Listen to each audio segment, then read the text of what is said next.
Hey, everybody, and welcome back to Robots versus Vampires. I'm Adrian Smith, and, you know, uh, I'm so excited to bring you another day, another really cool story from the realms of sci-fi and fantasy.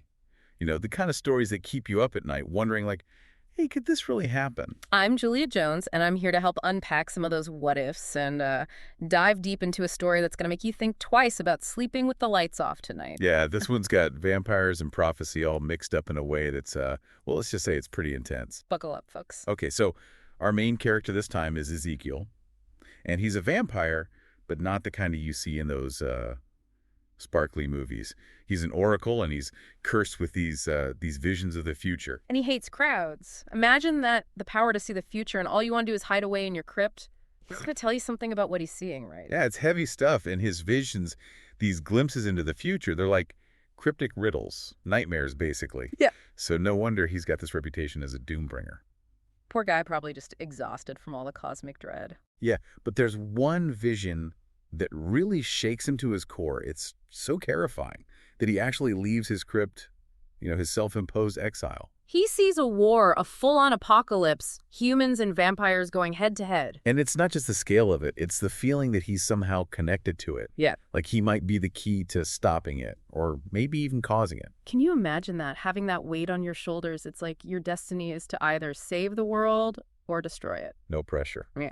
So he decides to go find this legendary blood oracle. The Blood Oracle. Yeah, it's this figure, this legend whispered about in hushed tones throughout the vampire world. Supposedly, this oracle holds the fate of both vampires and humans in their hands. Like they can rewrite destinies or unleash chaos. It's kind of risky. Yeah, well, Ezekiel's saying if anyone knows how to prevent this war, it's got to be the blood oracle, right? Right. But there's this urgency to his quest, this sense that he's racing against time, fueled by those visions, those whispers he keeps hearing in the vampire night markets. It's like he feels personally responsible for stopping this whole thing. I can see why. Oh, and he's not going alone. Oh. Who's he taking with him?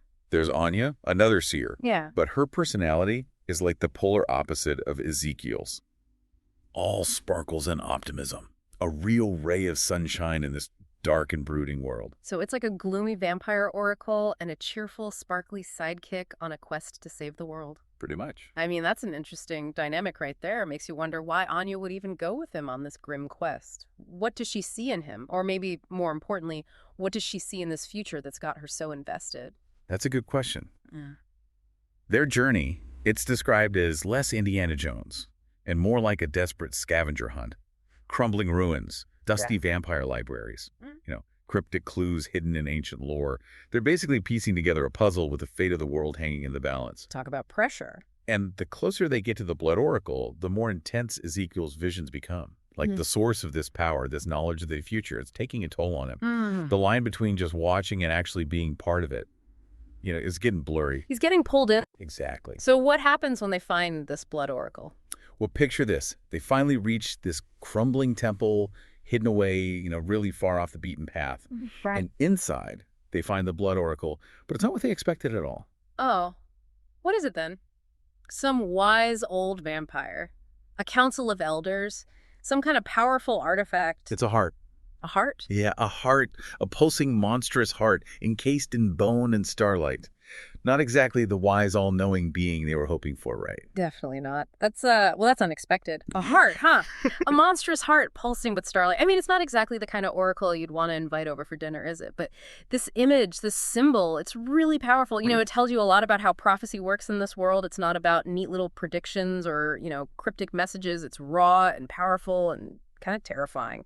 And for Ezekiel, standing in front of this heart, the visions, they just become overwhelming. It's not just glimpses anymore. It's like he's reliving these memories, feeling all the emotions, the fear, the despair, even the rage. He sees vampires turning into these monstrous creatures, humans being hunted almost to extinction, and himself, he's right there in the middle of it all. Wow. Talk about a reality check, right? The very thing he was trying to stop, this apocalyptic war, it's all happening in his mind. No. And he's not just watching it. He's part of it. It's like his worst nightmare coming true. And the temple around them, it starts to mirror what's going on inside Ezekiel. Yeah. The ground shakes, the heart beats faster, like it's feeding off his fear. It's like the world itself is reacting to his emotions. His inner turmoil is becoming this external chaos. It's really intense. It is. And, it shows just how connected everything is. It's not just Ezekiel battling his own demons. It's his emotions, his very essence that are affecting the world around him. Exactly. It raises the stakes. You realize that if he fails, the consequences are going to be huge. But even with all this chaos and despair, remember Anya? She's still there with him. A little bit of light in all this darkness. Yeah, and in this moment of, just pure compassion, she reaches out to Ezekiel, and her touch, it's warm against his cold skin. It's a small gesture, but it means so much. Yeah. In the face of this monstrous power, this reminder that human connection can still make a difference. And for Ezekiel, that touch, it's like a lifeline. Yeah, it's a spark of hope in all that darkness. And with Anya's support, Ezekiel has this breakthrough. He realizes that seers, people who can see the future, they're not just passive observers. They have the power to change things, to shape the destiny they see unfolding. Yeah, it's a huge shift in perspective. Yeah. He's not trapped by the visions anymore, by the weight of the future. He can actually do something about it.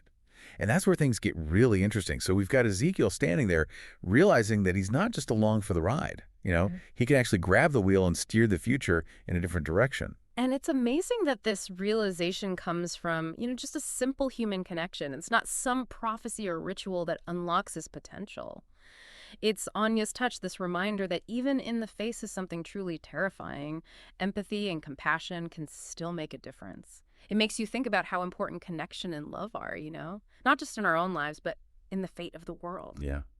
It's pretty deep for a vampire story. It is. And it kind of flips the script on those classic vampire tropes.